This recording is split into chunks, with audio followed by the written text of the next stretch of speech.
വെറും 20 മിനിറ്റിൽ അമേരിക്കയുടെ പ്രതിരോധ സംവിധാനത്തെ തവിടുപൊടിയാക്കും എന്ന ഭീഷണിയുമായി ചൈന. ശബ്ദത്തിന്റെ 5 ഇരട്ടി വേഗത്തിൽ സഞ്ചരിക്കുന്നവയാണ് ഹൈപ്പർസോണിക് മിസൈൽ.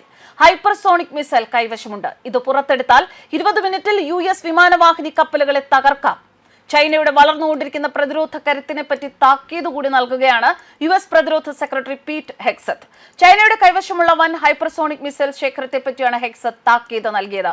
ചൈന വിചാരിച്ചാൽ ഈ മിസൈലുകൾ ഉപയോഗിച്ച് വെറും 20 മിനിറ്റിൽ US വിമാനവാഹിനി കപ്പലുകളെ തകർക്കാമെന്നും ഹെഗ്സെത്ത് പറഞ്ഞു. ശബ്ദത്തിന്റെ 5 ഇരട്ടി വേഗത്തിൽ സഞ്ചരിക്കുന്നവയാണ് hypersonic missile. US, Russia, China, India, Iran ഇവയാണ് ഈ സാങ്കേതിക വിദ്യയുള്ള രാജ്യങ്ങൾ. വിമാനങ്ങളുടെയും മിസൈലുകളുടെയും മറ്റും വേഗത്തെ പൊതുവെ 4 ആയിട്ടാണ് തരംതിരിക്കുന്നത്. സബ്സോണിക്, അതായത് ശബ്ദവേഗത്തിനേക്കാൾ കുറവ്; ട്രാൻസോണിക്, അതായത് ഏകദേശം ശബ്ദവേഗം; സൂപ്പർസോണിക്, ശബ്ദവേഗത്തിന്റെ 5 മടങ്ങ് വരെ; പിന്നെ ഹൈപ്പർസോണിക്, സൂപ്പർസോണിക്കിന് അപ്പുറമുള്ള വേഗം. ഉയർന്ന ഹൈപ്പർസോണിക് വേഗം പ്രയാസമാണ് എങ്കിലും കൈവരിച്ചിട്ടുണ്ട്. NASA X-43, Boeing X-51, wave rider തുടങ്ങിയ പ്രശസ്തമായ പരീക്ഷണ വിമാനങ്ങൾ ഈ വേഗം യാഥാർത്ഥ്യമാക്കിയവയാണ്. പ്രതിരോധ രംഗത്താണ് ഹൈപ്പർസോണിക് മിസൈലുകൾ രാജ്യങ്ങൾ ലക്ഷ്യമിടുന്നത്. ബാലിസ്റ്റിക് മിസൈലുകളെക്കാൾ വേഗവും ക്രൂസ് മിസൈലുകളുടെ നിയന്ത്രണക്ഷമതയും ഇവ നൽകുന്നു. ആധുനിക മിസൈൽ പ്രതിരോധ സംവിധാനങ്ങൾക്കൊന്നും ഇവയെ തകർക്കാൻ സാധിക്കില്ല. സാധാ മിസൈലുകളെക്കാൾ റേഞ്ചും കൂടുതലായിരിക്കും. US സൈന്യത്തിന്റെ നട്ടെല്ല് അവരുടെ പെരുമയേറിയ നേവിയാണ്. ആ നേവിയുടെ ഹൃദയം എന്നത് വിമാനവാഹിനി കപ്പലുകളാണ്. ലോകമെമ്പാടും തങ്ങളുടെ ശക്തി കാട്ടാൻ US ഉപയോഗിക്കുന്നത് ഈ ചലിക്കുന്ന പ്രതിരോധ കോട്ടകളാണ്.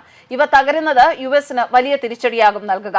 ഇടക്കാലത്ത് ഇറാൻ ഫത്ത എന്നു പേരുള്ള 1400 കിലോമീറ്റർ വരെ റേഞ്ചുള്ള മിസൈൽ അവതരിപ്പിച്ചിരുന്നു. ശബ്ദവേഗത്തിന്റെ 15 മടങ്ങ് വേഗം കൈവരിക്കാനും ഇതിന് സാധിക്കുമെന്ന് കരുതപ്പെടുന്നു. പൊതുവെ ഹൈപ്പർസോണിക് മിസൈലുകളെ തടയാനോ ചെറുക്കാനോ ബുദ്ധിമുട്ടാണ്.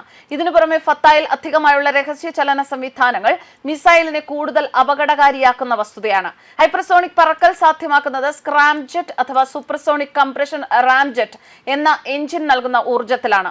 ഉദാഹരണമായി ഒരു ഹൈപ്പർസോണിക് വിമാനത്തിന്റെ കാര്യം പറയുകയാണെങ്കിൽ, ബൂസ്റ്റർ റോക്കറ്റുകളുടെ സഹായത്തോടെ പറന്നു പോകുന്ന വിമാനത്തിന്റെ മുൻഭാഗത്തുകൂടി വായു വലിച്ചെടുക്കപ്പെടും. സൂപ്പർസോണിക് വേഗത്തിൽ എത്തുന്ന വിമാനത്തിന്റെ ഉള്ളിലെ നോസിലറയിൽ വായുമർദ്ദം വർദ്ധിക്കുമ്പോൾ ഹൈഡ്രജൻ ഇന്ധനം നൽകും. തുടർന്നുണ്ടാകുന്ന കത്തലിൽ വലിയ ഊർജ്ജത്തിൽ വാതകങ്ങൾ പിന്നിലേക്ക് പോവുകയും വിമാനം ഹൈപ്പർസോണിക് വേഗം കൈവരിക്കുകയും ചെയ്യും. ഇങ്ങനെയാണ് സ്ക്രാംജെറ്റ് പ്രവർത്തിക്കുക. ഡ്യുവൽ മോഡ് റാംജെറ്റ് എന്ന പരിഷ്കരിച്ച പതിപ്പും വികസിപ്പിച്ചിട്ടുണ്ട്. 2022 ഓസ്ട്രേലിയയും ഹൈപ്പർസോണിക് മിസൈൽ വികസിപ്പിക്കാനായി ശ്രമം തുടങ്ങിയിരുന്നു. ഹൈപ്പർസോണിക് സാങ്കേതികവിദ്യയുടെ ഏറ്റവും വലിയ ഉപയോഗം പ്രതിരോധ രംഗത്താണ്.